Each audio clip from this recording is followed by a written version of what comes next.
ヒーロー D シリーズ D シリーズディスティニーデストロイです。 D タイム It's D タイム。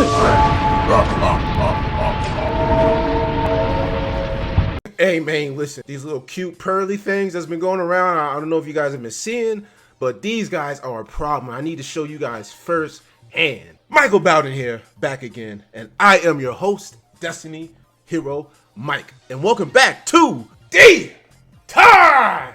We're here, baby.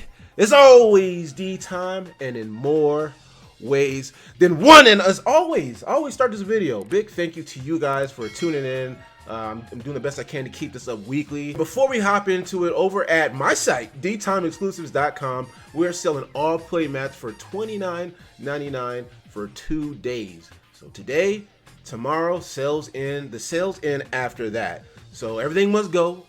Get them while you can. Very much appreciate you guys, and let's hop into this reaction. So yeah, I want to give a big shout out to Lithium OG, one of the OG Yu-Gi tubers, one of my favorite. I like to watch him, no nonsense. He just gets straight into it. And you know, I'm looking at the deck list here. I mean, I've heard now these guys have been around for a while, but because they got the new support, they're kind of crazy. So let's just kind of look at some of the stuff that they do, because I'm just sitting here like, and this is my first reaction video. So, you know, it's really exciting. It's really exciting. Yeah, he's right. He's absolutely right. Like, I'm getting a Zodiac vibes, but this is worse. Like, it's Zodiac vibes, but I think this is worth, man. I think this is worth, if you haven't already seen it. But again, as hero players, we're just reacting to the meta. I think we should I want to start doing this more often, is where we just kind of just react to what's popping, react to what's going on, so that we can better prepare as hero players, and we can also, it's our way of keeping things general Yu-Gi-Oh. You know what I mean? It's like not exclusively strictly hero. We can keep it generally Yu-Gi-Oh at the same time. So that's what we're trying to branch off into. Now check this out. This spell card is kind of crazy. He says, like, yeah, it's a hero lives card. Yeah, just straight up. And guess what? They didn't have to pay half the life points, and then they get to dump. Yeah, they get the Bridge of Salvation. And I'm sitting here like, bruh. Like, at first I was like, okay, yeah, they're just stacking. But look, they also play around the, because check this out. Okay, hold on. Just look at this. Look at this. Look at this. Look at this. This is crazy. Look at this. Oh my goodness. So they get to search. And I think that's only the, if I'm not mistaken, that's only the third summon. Are you kidding me? Yeah, it's only the third summon. The Beer's not going to be good. They don't use the graveyard. Now this is the part, okay, this is what got me. That's 2 draw, 3 draw. Then they summon with that trap card, 4 draw, 5 draw, 6 draw. Like, what? And that's why you play Valor. You know, it makes sense, but I do think it is beatable, but the deck is insane. I mean, you're not gonna look Kashtira. Y'all ain't gonna play through this. I mean, they bring out the Shangri-La, but y'all ain't gonna play through this. And I'm like, yo, when I saw this, I was like, yo, I got to do a video on this. I got to inform the D Time core. I've got to inform the D Force.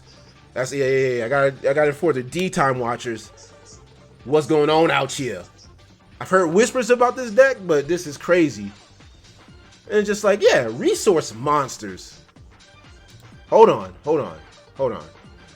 So from what we know, from what we've seen in just that was the first game, these guys are resource monsters, man. And the only way I can really think to combat it at, you know, a bird's eye view, because I haven't played against them, but you see how fluently they play hand traps, such as Effect Valor, Ash. They can also play the Ghost Girls. They can also play like Ogre, Bell, hell, even Dogwater. You know what I mean? Like, oh yeah, you're gonna special summon forever, but I'm gonna be gaining life points forever. You're not gonna be able to get over this. I'm getting a bunch of resources. I mean, imagine this being mixed with Runic. You could draw from the fountain and then draw from the Purrely engine. It's just crazy. So, yeah, this is crazy, bro. And I'm just like, what? It is broken. Hey, this don't make no sense. I'm sorry, this is crazier than Zodiac. Nah, this is crazier than Zodiac, bro. And then, here's the thing. Okay, that is an opening that I saw. That is one opening that I saw. One opening that I saw looking at this is that their follow-up / OTK game, I'm not gonna say it's non-existent, but as you saw, he did kind of, I don't know if it was a struggle for him to push for game. I don't know the ins and outs of this deck like that, but he didn't push for game. But I mean, what does it really matter? I mean, bro, he's sitting on three hand traps, 2 live veilers, and a Ash Blossom. I don't know what that face down is. I'm pretty sure it's some sort of interrupt. It's just crazy. I mean, look how beefy that thing is. Hold on, look, that thing is at 41 attack power. That thing is at 41 attack power. I'm like, bro. Hey, this don't make no sense, bro. So I'm gonna skip ahead just a little bit to the next game. I mean, look. Oh, I heard they played 2 hand. Okay, here's the part. They played 2 hand traps. Now we're gonna, because obviously, okay, look, they played 2 hand traps. Look, Ash that. Okay, that was in a standby phase, I believe. Then they imperm that. Okay, do you think we care? They get like 2 cards that summon from the deck. Is that an E-Telly? You pay 500, then you add, and then that's the card where you discard the Salvation, special summon from the deck. Yeah, they got like 3 cards that summon from. Oh. They don't care. Then look. And then they're gonna take material and from the opponent's graveyard. They got a field spell, and it doesn't look oppressive, but it is oppressive, dude. Look. Another thing I want to point out. This man had you see right here, he had a Nibiru in hand. So tell me how they played through 2 hand traps and still somehow end up under 5 summons. Nibiru's useless next format. Some of you guys are asking me again. Some of you guys are asking me about the Bestials.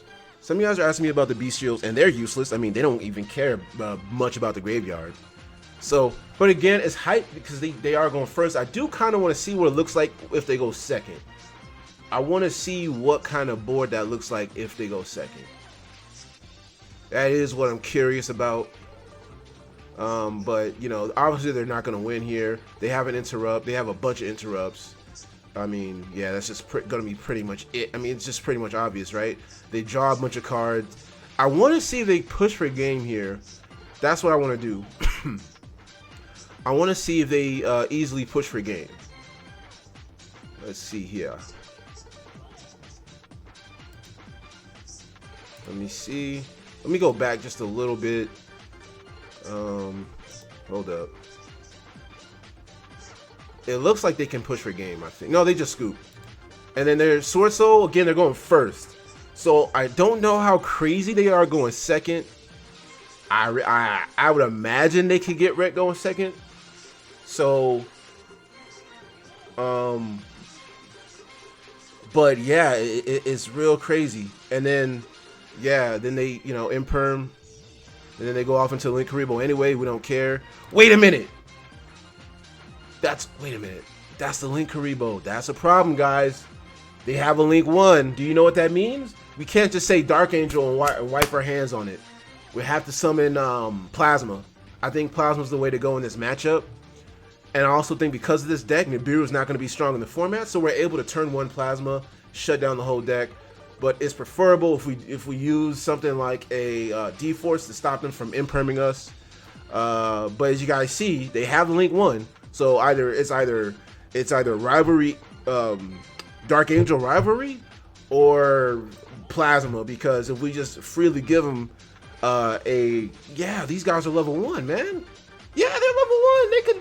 Oh my God, they have an out. They have an inherit. Hey, no, this deck is a problem. Stop it. Stop. This deck is a problem. Yeah, this deck is a problem, man. And I mean, oh boy. And then they used to get a bunch of draws. But really, I mean, yeah, okay, it is crazy. It just reminds me of a more efficient Runic, like via monster form. Okay, we bring out a Link or a XYZ, and we draw like at least 3 cards in the same turn.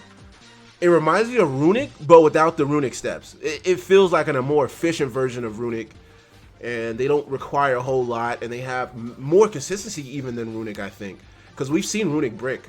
You know, they need the fill spell, they need 2 pieces to get going. These guys don't need a whole lot, and it's already there within the extra deck to get them everything that they need. It doesn't seem like they even rely on their field spell, unlike Runic. So there are, yeah, I mean, I think Droplet might get good again. I think Droplet, Forbidden Droplet, you know, staple-wise, is going to be good. So I'm glad I still have my playset. But as you guys see, the Sword Soul ain't hanging with this. Yeah, Sword Soul ain't hanging with this, man. So, I mean, just all their resources are stripped away, and that's just pretty much how they play. They whittle you down, so you guys see. So, a few things. Dark Angel's not a big threat because they're level 1s, and they use the rank 1 for the Link Haribo. So Dark Angel, we can't just say Dark Angel and wipe our hands of the problem. We're gonna have to use something like a Nibiru. I mean, not Nibiru. Nibiru's not good. Plasma. We're gonna need to use something like a Plasma, and you know, and I think because of the Purrely and the wake of Kashtira, I think Kashtira still might be around. There's not gonna be much Nibiru still. I really don't see that happening, especially with this deck. And Sprite still might be in, so Gigantic turns off Nibiru. So because of those 2 to 3 decks, if Kashtira doesn't fall all the way off, Nibiru won't be back in, which means we could just freely summon Plasma, and that's gonna have to be our out to this deck. And obviously, I think they don't do good going second. So there is that. And I also think that probably Forbidden Droplet is a good card, is a good out, as opposed to something like Nibiru.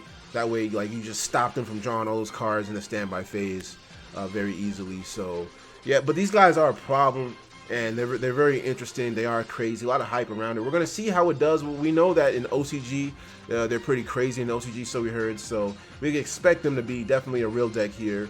But anyways, guys, let me know what you guys think. Are some of y'all, look, I know this is a hero channel. But are some of you guys going to be trying this out? Are some of you guys interested in playing this stuff? If so, let us know. I definitely want to know. But yeah, I really appreciate you guys. I'm going to catch you guys in the next one. And don't miss out on that sale. Love you guys. Catch you guys in the next one.